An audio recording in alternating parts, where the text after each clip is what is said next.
नमस्कार विद्यार्थी मित्रांनो, ही व्हिडिओ तुम्हा सर्वांसाठी भरपूर मदतनीस ठरणार आहे, कारण या व्हिडिओमध्ये आपण मराठी व्याकरणाचा अजून एक प्रकार शिकणार आहोत। तर उद्या होणाऱ्या 10वीच्या बोर्ड परीक्षेमध्ये वाक्यप्रचार नावाचा कन्सेप्ट 4 मार्कांसाठी विचारला जातो। तर आपण या व्हिडिओमध्ये काही वाक्यप्रचारांचा अभ्यास करणार आहोत। तरी देखील तुम्हाला मी आवर्जून सांगेल की प्रत्येक धड्यामध्ये असलेले वाक्यप्रचार तुम्ही हायलाइट करा, त्याचा अर्थ समजून घ्या। त्याचबरोबर तुमच्या 10वीच्या मराठी पुस्तकामध्ये शेवटच्या काही पानांवरती शब्दार्थ दिलेले आहेत, त्या शब्दार्थांमध्ये देखील काही वाक्यप्रचार आहेत। तरी तुम्ही त्या वाक्यप्रचारांचा अर्थ पाठांतर करून ठेवा, त्याचा वाक्यात उपयोग करायचा सराव करून ठेवा, जेणेकरून त्यातले बरेचसे वाक्यप्रचार दरवर्षी बोर्डाला विचारले जातात, त्याचा तुम्हाला पुरेसा फायदा होईल। तरी या व्हिडिओमध्ये मी काही वाक्यप्रचार जे दरवर्षी बोर्डाच्या पेपरला विचारले जातात त्याचा आपण अर्थ आणि वाक्य बनवणं शिकून घेणार आहोत। त्याचबरोबर तुम्हाला बोर्डात आलेले काही वाक्यप्रचारांच्या सोबतच त्यांचा अर्थ देखील या ठिकाणी सांगितला जाईल। तर आपण सुरू करूया आपले काही वाक्यप्रचार। ठीक आहे, तर तुम्ही बघताय पुढील वाक्यप्रचारांचा अर्थ सांगून वाक्यात उपयोग करा। म्हणजे या ठिकाणी प्रश्नामध्ये 2 गोष्टी विचारलेल्या आहेत, एक तर अर्थ पण सांगायचा आहे आणि वाक्यात उपयोग पण करायचा आहे, म्हणजे 2 गोष्टी विचारलेल्या आहेत। सगळ्यात पहिलं कंठस्नान घालणे म्हणजे काय? तर जेव्हा एखादा माणूस एखाद्या माणसाला ठार मारतो त्याला कंठस्नान घालणे असं म्हटलं जातं, म्हणजे गळा आवळून ठार मारणे। तर या ठिकाणी कंठस्नान घालण्याचा अर्थ आहे ठार मारणे। तर लिहायचं कसं? पहिलं वाक्यप्रचार जो विचारलाय तो लिहायचा आणि नंतर त्याचा अर्थ लिहायचा ठार मारणे म्हणून, आणि नंतर वाक्य बनवायचं, जसं की भारतीय वीर जवानांनी सरहद्दीवर दहशतवाद्यांना कंठस्नान घालणे। भारतीय वीर जवानांनी सरहद्दीवर दहशतवाद्यांना कंठस्नान घातले। तर जे तुमचं आहे वाक्यप्रचार कंठस्नान घातले त्याला वाक्यात वापर करायचा आणि जिथे तुम्ही वापर केलाय त्याला अंडरलाईन करायचं, बस। फक्त एवढं करण्याला तुम्हाला 2 मार्क्स आहेत। समजा बायचान्स तुमचं हे चुकलं तर याचे मार्क्स भेटत नाहीत। तर लक्षात घ्या, वाक्य बनवणं सोपं आहे पण अर्थ व्यवस्थित लिहिणं जास्त गरजेचं आहे। जर तुमचा अर्थ चुकला तर वाक्याला काही अर्थ उरणार नाही। त्याचबरोबर अजून काही वाक्यप्रचार त्यांनी विचारले।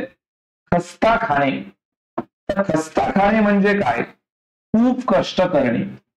खस्ता खाणे हा पण बघा 2 वेळेस बोर्ड परीक्षेमध्ये आलेला आहे। खस्ता खाणे म्हणजे काय? तर खस्ता खाणेचा याचा अर्थ होतो खूप कष्ट करणे। जेव्हा एखादा माणूस खूप कष्ट करत राहतो त्याला खस्ता खाणे असं म्हटलं जातं। आपल्या मुलांसाठी माता नेहमी खस्ता खात असते, बरोबर आहे। आपल्या मुलांसाठी एखादी आई नेहमी खस्ता खात असते, म्हणजे काय? खूप कष्ट करत असते। त्याचबरोबर अजून एक वाक्यप्रचार आहे कानोसा घेणे। तर कानोसा घेण्याचा अर्थ काय होतो? तर कानोसा घेणे म्हणजे अंदाज घेणे। जेव्हा आपण एखाद्या गोष्टीचा अंदाज घेतो त्याला आपण कानोसा घेणे असं म्हटलं जातं। तर लक्षात घ्या, सर्वप्रथम तुम्हाला त्याचा अर्थ लिहायचा आहे मग वाक्य बनवायचंय। तर कानोसा घेणे म्हणजे अंदाज घेणे। तर या ठिकाणी अंदाज घेणे म्हणजेच कानोसा घेणे। बघा, वाक्य बनवताना तुम्हाला कानोसा घेणे हा शब्द त्याच्यामध्ये वापरायचा आहे। पाऊस पडणार की नाही याचा आमचा मोती कान टवकारून कानोसा घेतो। बघा, आमचा मोती, मोती म्हणजे कुत्र्याचं नाव आहे। तर पाऊस पडणार की नाही याचा आमचा मोती कान टवकारून कानोसा घेतो, म्हणजे अंदाज घेतो। पाऊस पडेल की नाही याचा अंदाज आमचा मोती कान टवकारून घेतो। तर व्यवस्थित पद्धतीने या ठिकाणी वाक्यात उपयोग केलेला आहे। लक्षात घ्या, मी पुन्हा बोलतो, अर्थ चुकला तर तुमच्या वाक्याला काहीही फायदा नाही, म्हणून अर्थ पाठांतर करून ठेवायचे तुम्हाला। त्यानंतर आनंद गगनात न पावणे म्हणजे खूप आनंद होणे। तर लक्षात घ्या, वाक्य बनवलं काय? विजयला 10वीच्या बोर्डात 90% मिळाल्याचे ऐकून त्याच्या आईचा आनंद गगनात मावेनासा झाला। बघा, विजयला बोर्डाच्या परीक्षेत 90% गुण मिळाल्यामुळे त्याच्या आईबाबांचा आनंद गगनात मावला नाही. खूप आनंदी झाले कारण त्याला 90%पेक्षा जास्त मार्क्स मिळाले. तर आनंद गगनात न मावणे याचा वापर या ठिकाणी केलेला आहे. त्याचबरोबर इथे लिहिलेलं आहे तुटून पडणे, त्यानंतर धीर चेपणे, फळ मिळणे, कान देऊन ऐकणे, हे देखील 4 वाक्यप्रचार पेपरला आले होते. लक्षात घ्या, बोर्डच्या पेपरला 4 विचारतात, कुठलेही तुम्हाला 2 लिहायचे असतात. तर आपण त्याचं देखील समजून घ्या. तुटून पडणे, एखाद्या गोष्टीवरती जेव्हा आपण तुटून पडतो याचा अर्थ काय करतो? जोरदार हल्ला करतो. भारतीय सैन्य कारगिल युद्धात शत्रूवरती तुटून पडले. बघा, व्यवस्थित वाक्य बनवलेलं आहे. तुटून पडणे हे वाक्यामध्ये वापरलेलं आहे. तुम्ही तुमच्या मनाचं देखील वाक्य बनवू शकता, पण अर्थ मात्र तुम्हाला लर्न करावा लागेल. धीर चेपणे म्हणजे हिंमत येणे. एखाद्या माणसाला जेव्हा धीर येतो म्हणजे काय? त्याला म्हटलं तर हिंमत येणे. सराव केल्यानंतर मोहकचा गिर्यारोहण करताना धीर चेपला. म्हणजे मला सांगा, सराव केल्यामुळे मोहकला काय झालं? सराव केल्यामुळे त्याला गिर्यारोहण करायची हिंमत आली. फळ मिळणे म्हणजे यश मिळणे.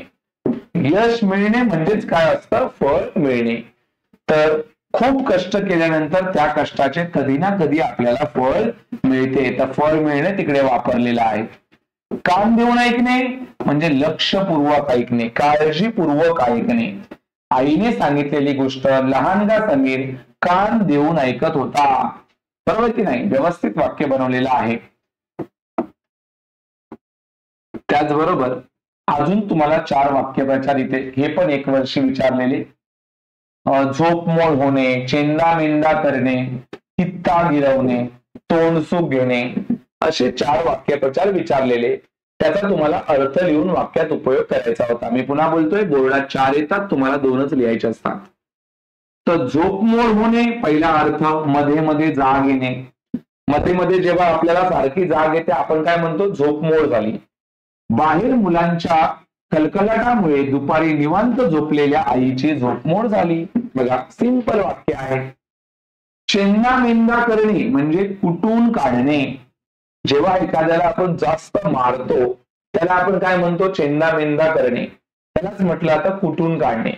अचानक शेतात शिरलेल्या सापाचा गण्याने दगडाने ठेचून चेंदामेंदा केला. बघा, वाक्यप्रचार वापरला की नाही? येस.